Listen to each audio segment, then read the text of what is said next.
سلام فتواتن كبرات انتخاتاتلتي ببزلخمو سلام تعنا رهوا اندا تمنقلكم عاونا لهم عنت مدينة دما اما حبراو ميديا ازيوم ازرر بزعواتاتن تكسات حبريتاتاتن حيزلكم قريبا لكم نزي channel سبسكرايب زيغوركم حدشت فامين تهليكم سبسكرايب بمقار از فيديو زدما نابوزح سم انتان كباسحنا لايك بمقار جمرو فتواتن كبرات انتخاتاتلتي استي نمدنا لكم يحوات ኢትዮጵያ ለሺህ ዘመናት ያስተዳደረችውን በባለቤትነት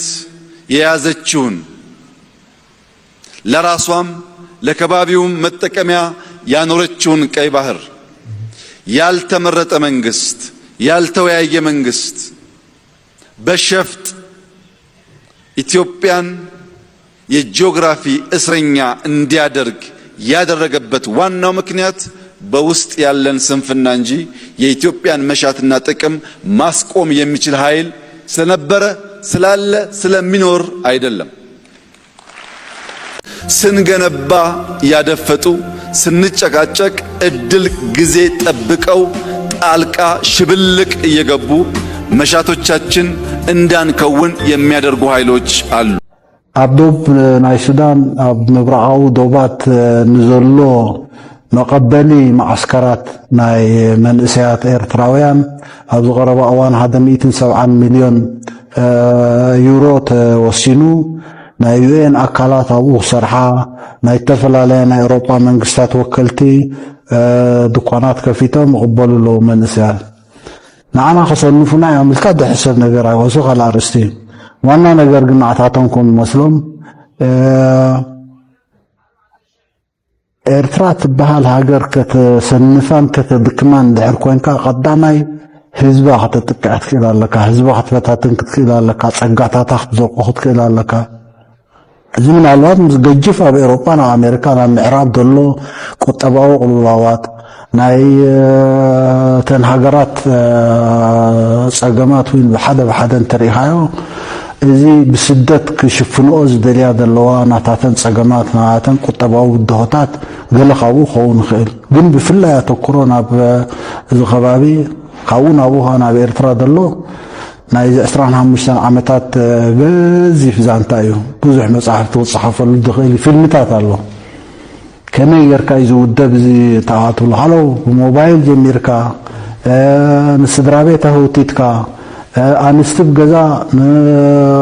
ህፃናት ከም ድነፍፁ ክገብራ ብካየድ ተፈላለየ ዘመተ ንዕኡ መሳለጥያ መህደኒ መስገር ዶብ ትኸውን ካብ ዶብ ምሰገርካ ክሳብ ኣብ ቃላይ ጥሒልካ ትመውት ገይድ ነገር ሃንደበት ወይ ፍኑ ነገር ኣይኮነን ውዱብ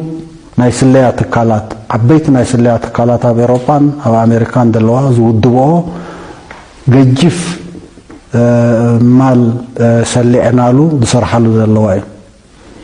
እንታይ ንገብር ከመይ ጌርና ንምክቶ ከመይ ጌርና ንሰርሖ ካላርስቲ ግን ብኸምኡን ወድኸምኡን ነዛ ሃገር ከሰንፍ የሊ ዝሓስብ የዋህ ጥራይ እዩ ክብል ዝኽእልኒ እዚ ማለት ግን ኣስተናዒቕና ንዕኡ ኣይንግደሰሉን ኢና ስለምንታይ ዝኸውን ዘሎ ብኸመይ ዝኸውን ዘሎ ከመይ ጌርና ንምክቶ ክንክእል በቅርቡ ቀይ ባህርን ያጣንበት አጋጣሚ የዚህ እኩይ ታሪካዊ ክስተት አንዱ መገለጫ ነው። ኢትዮጵያ ለሺህ ዘመናት ያስተዳደረችውን በባለቤትነት የያዘችውን ለራሷም ለከባቢውም መጠቀሚያ ያኖረችውን ቀይ ባህር ያልተመረጠ መንግስት ያልተወያየ መንግስት በሸፍጥ ኢትዮጵያን የጂኦግራፊ እስረኛ እንዲያደርግ ያደረገበት ዋናው ምክንያት በውስጥ ያለን ስንፍና እንጂ የኢትዮጵያን መሻትና ጥቅም ማስቆም የሚችል ኃይል ስለነበረ ስላለ ስለሚኖር አይደለም። ኤርትራ ናብ ኢትዮጵያ ዝቐንዐ መልእኽቲ ኣመሓላሊፋ ኣብቲ ኣብ ዛዕባ ሎሚ ዝብል ዓምዲ ጋዜጣ ሓዳስ ኤርትራ ንንባብ ዝበቕዐ ጽሑፍ ኤርትራ ንኢትዮጵያ ንምድኻምን ንምዕናውን ብውዲታውያን ሓይልታት ዝተፈጥረት ሃገር እያ ዝብል መግለጺ ነውሮምን ሕሱርን ውዲት ክትብል ገሊጻቶ ጋዜጣ ሓዳስ ኤርትራ ኣብ ቀርኒ ኣፍሪቃ ዝረአ ዘሎ ፖለቲካዊ ምስሓባት ስልታዊ ምቅያራትን ታሪኽን ሕግን መሳርሒ ፕሮፓጋንዳ ናይ ምግባር ሓደገኛ ዝምባለ የርእሎ ድሕሪ መባል ካብቶም ኣብ ዝዳሕረዋ እዋን ብወገን ሰልፊ ብልጽግናን ወከልቱን ብሰፊሑ ክዝርግሑ ጸንሑ ጉግያት ትረኻታት እቲ ዝዓበየ ኤርትራን ኢትዮጵያን ምድኻምን ምዕናውን ብውዲታት ሓይልታት ዝተፈጥረት ሃገር ዝብል ስነ ሓሳባዊ ፈጠራ ሕሱር ግን ከዓ ሓደገኛ መናቐጽን ትረኻ ንታሪኻውን ሕጋውን መንነት ኤርትራ ህዝባን ዝኽሕድ ነውራን ፕሮፓጋንዳ ክትብል ገሊጻቶ እታ ጋዜጣ ወሲኻ እዚ ዓይነት ናይ ታሪኽ ጥምዘዛን ፕሮፓጋንዳዊ ቅጥፈትን ነቲ ኣብዚ ዞባ ዘሎ ሓቀኛ ታሪኻዊ ምዕባላታትን መሰረት ሓቅታትን ዝኽሕድ ብምዃኑ ብሰነዳትን ብቑዓት ሕጋውያን ጭብጥታትን ክምርመር ከሎ ፈጺሙ ፍሽር ምዃኑ ይረጋገጽ ክትብል ኣረድያ ጋዜጣ ሓዳስ ኤርትራ ኣብቲ ፍሽለት ትረኸ ስልታዊ ውዲት ሓቅታት ልዕላውነት ኤርትራ ብዝበላ ርእስቲ ንንባብ ዘብቃዓቶ ጽሑፍ ታሪኽን ሕግን ከም ዝምስክርዎ ህልውና ኤርትራ ብስምምዕ ወይ ብደገፍ ሓይልታት ዘይኮነስ ህዝቢ ኤርትራ ብሰንኪ ጂኦፖለቲካዊ ረብሓታት ዓበይቲ ሃገራት ዝተሓረመ መሰል ናጽነት ንምምላስ ብዘካየዶ መሪር ቃልሲ ዝተረጋገጸ ታሪኻዊ ሓቂ ኢላ ጋዜጣ ሓዳስ ኤርትራ ቀጺላ እዚ ውዲት ዝብል ትረኻ ብቐንዱ ከም ናይ ፖለቲካዊ ቅልውላው መተንፈሲ ኮይኑ ዘገልግል ዝተመሃዘ ስነ-ኣእምሮዊ ጸወታ ድሕሪ መባል መራሕቲ ብልጽግና ነቲ ኣብ ውሽጢ ሃገሮም ዘሎ ዓሌታዊ ውጥረት ቁጠባዊ ውድቀትን ስእነት ምርጋን ንምሽፋን ወትሩ ደጋዊ መስምስ ከናድዩ ከም ዝረኣዩ ብምጥቃስ ንኤርትራ ከም ናይ ውዲት ፍርያት ጌርካ ምቕራብካ ነቲ ኣብ መንጎ ክልቲኦም ህዝብታት ዘሎ ናይ ነዊሕ ዓመታት ሰላማዊ ዝምድናታት ንምብካል ዝዓለመ እኳ እንተኾነ ታሪኻዊ ሰነዳት ግን ፍጹም ተጻራሪ ሓቂ እዮም ዘርኢ ክትብል ገሊጻ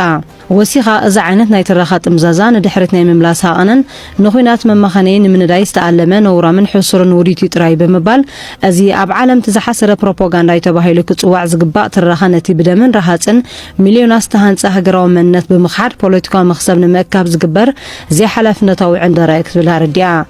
እታ ጋዜጣ ድሕሪ ዝተፈላለዩ ታሪኻዊ ምዕባለታት ምጥቃስ እቲ ኢትዮጵያ ንምድኻም ዝግበር ውዲት ዝብል ፕሮፓጋንዳ ምስቲ ኣብ ባይታ ዘሎ ቁጠባዊ ቁጽርታት ፈጺሙ ዘይተኣሳሰሩ ድሕሪ ምባል ገለ ወጋዓውያን ጸብጻባት ከም ዘነጽርዎ ኢትዮጵያ ኣብ ዝሓለፈ ዓመታት ብድምር ልዕሊ 114 ቢልዮን ዶላር ዝግመት ቁጠባውን ረድኤታውን ሓገዝ ካብ ዝተፈላለዩ ኣህጉራውያን ትካላትን ሃገራትን ከም ዝረኸበት ብምሕባር ሕጂ እውን ብሰንኪ ውሽጣዊ ኩናትን ጌጋ መሪሕነትን ዘጋጠማ ቁጠባዊ ቅልውላው ንምፍታሕ ልዕሊ 3 ቢልዮን ዶላር ዝግመት ናይ ኣህጉራዊ ማዕከን ገንዘብ ደገፍ ኣብ መስመር ከም ዝርከብ ጠቂሳ እዚ ገዚፍ ሓገዝ እዚ ማሕበረሰብ ዓለም ንኢትዮጵያ ንምዕቃብን ንምሕጋዝን ዘለዎ ጽኑዕ ድሌት እምበር ንምድኻም ዝግበር ስልታዊ ውዲት ከም ዘይኮነ ርእሰ ግሉጽ ሓቂ ብምባር ገሊጻ ጋዜጣ ሓዳስ ኤርትራ መወዳእታ መራሕቲ ጉጅለ ብልጽግና ካብ ሓደገኛን ዘይሓላፍነታውን ትረኻታት ወፂኦም ንልዕላውነት ጎረባብቶም ብምኽባር ንሰላም ርግኣትን ምዕባልን ክሰርሑ ከም ዝግባእ ብምዝኻር ታሪኽ ምጥምዛዝ ንግዜያዊ ፖለቲካዊ ረብሓ ከገልግል ይኽእል ይኸውን ኣብ ነዊሕ እዋን ግን ናብ ዝኸፍአ ውድቀት ጥራይ ዘምርሕ ኢላ ቀጺላ ልዕላውነት ኤርትራ ንኢትዮጵያ ስጋት ዘይኮነ ንሰላም ቀርኒ ኣፍሪቃ ዓብይ ዓንዲ ሕቆ ምዃኑ ተረዲእካ ምስራሕ ጥራዩ ናብ ሓበራዊ ዕቤት ዝመርሕ ድሕሪ ምባል እዚ ሕሱር ፕሮፓጋንዳ እዚ ኣብ ቅድሚ ሓቀኛን ታሪኽን ሕግን ፈጺሙ ክቐውም ከም ዘይክእል ግን ኩሉ ክግንዘቦ ዝግባእ ሓቂ ብምባል ጽሑፍ ኣደምዲማ ግብጽ ተሪር መጠንቀቕታ ናይ ኢትዮጵያ ሰዲዳ ግብጽ ኣብ ዘውጻቶ ጋዜጣዊ መግለጺ ዲጋ ኣባይ ዓለም ለኻዊ ሕጊ ዝጠሓሰ ድሕሪ ምባል ንህልውና ኣብ ሓደጋ ስለ ዘእተው ኩሉ ዝካል ስጉምቲ ክወስድ ኢላ ግብጽ ኣብቲ ትማሊ ዘውጻቶ መግለጺ ኢትዮጵያ ካብ ክልቲኣዊ ስምምዓት ወጻእ ብምኻድ ዓለም ለኻዊ ሕጊ ጥሒሳ ንህልውና ኣብ ሓደጋ ዘእቱ ስጉምቲ ትወስድ ከም ዘላ ብምሕባርያ ስጉምቲ ክትወስድ ምዃና ትገልጽ ዘላ ግብጽ ነዚ መልእኽቲ ዘመሓላለፈትሉ ኩነታት ማይ ግብጽ ንፖለቲካዊ ወጥሪ ቀርኒ ኣፍሪቃ ዓብላሊ መልክዓት ሒዙ ኣብ ዘለውሉ ጊዜ እዩ ምስቲ ኩነታት ቅርበት ዘለዎም ወገናት ኣብ ዝሃብዎ ሓበሬታ ግብጽ ወተሃደራዊ ኣሰራት ኣብ ቀርኒ ኣፍሪቃ ኣብ ትዕልበሉ ዘላ ጊዜ ብምዃኑ እዚ ናይ ትማሊ መግለጺ ኣብ ውሽጢ 15 ዓመት ትርር ዝበለ ክትብል ኣረዲኦም ግብጽ ሓንቲ ካብተን ዝደረቓ ሃገራት ዓለምና ኮይና እቲ ምንጭ ኤሌክትሪክ ንምውሓዝ ንፈለግኒ ለዓጊቱ ዝተሰርሐ ዲጋ ኣባይ ንማያዊ ብጽሒት ከም ዝቕንሶ ብምሕባር ኣብቲ ማይ ተመርኪሶም ሕርሻዊ ንጥፈታቶም ንዘሰላሰሉ ብሚልዮን ዝቑጸሩ ናይ ስራሕ ዕድላት ብምዕጻው ሚዛን መግቢ ይመዛበል ከም ዘሎ ብተደጋጋሚ ክትገልጽ እያ ትስማዕ ዲጋ ኣባይ ኣብ ዝሓለፈ ዓመት ንህንጻዊ ስራሓት ዓያይ ከም ዛዘመት እኳ እንተገለጸት ዛጊት ግን ዋሕዚ ማይ ዝኾነ ጽላ ከም ዘምጽያ ትሕብር ሓደ መዓልቲ ዋሕዚ ማይ ብዝተፈላለየ ምኽንያት ክዕጾ ይኽእል ዝብል ስጋት ዘለዋ ግብጺ 110 ሚልዮን ዝበጽሕ ህዝባ ኣብ ሓደጋ ከያቱ ካብ ዘለዋ ስጋት ህልውና ኣብ ሓደጋን ዘይመታው ኩሉ ዝከኣላ ስጉምቲ ክትወስድ ምዃና ኣብቲ ዝሃበቶ ሓበሬታ ኣርድያ ነዚ ከባቢ ብቅርበቱ ዝከታተሉ ወገናት ድማ ግብፂ ምስ ኩለን ጎረባብቲ ሃገራት ኢትዮጵያ ዝኾነ ሃገራት ጥቡቅ ዝምድና ብምፍጣር ኣብ ቀይሕ ባሕሪ ወሽመጥ ዓደንን ህልውና ብምዕባይ ነቲ ናይ ህልውና ስጋት ክትፈትሖ ተበግሶታት ትወስድ ከም ዘላ የመልክቱ። ፕሬዚደንት ኣሜሪካ ዶናልድ ትራምፕ ኣብ ዝሓለፈ ወርሒ ነዚ ጉዳይ ንምፍታሕ ስጉምቲ ክወስድ ምዃኑ ምግላጹ ዝዝከር እዩ። ብዲግ ኣባይ ዝነቐለ ክርክር ግብፅን ኢትዮጵያ ንዓመታት ዝኾነ መፍትሒ ከየምፅእ ብዘይምኽኣሉ ህሉ ፖለቲካውን ከምኡውን ቁጠባውን ጸጥታውን ኩነታት ዓለም ይለዋወጥ በምህላው ወጥሪ ቀርኒ ኣፍሪቃ ናብ ዝባእሰ ኩነታት ከይሰጋገር ልዑል ስጋኣት ከም ዘሎ ነቲ ኩነታት ብቅርበት ዝከታተልዎ ወገናት ይርድኡ።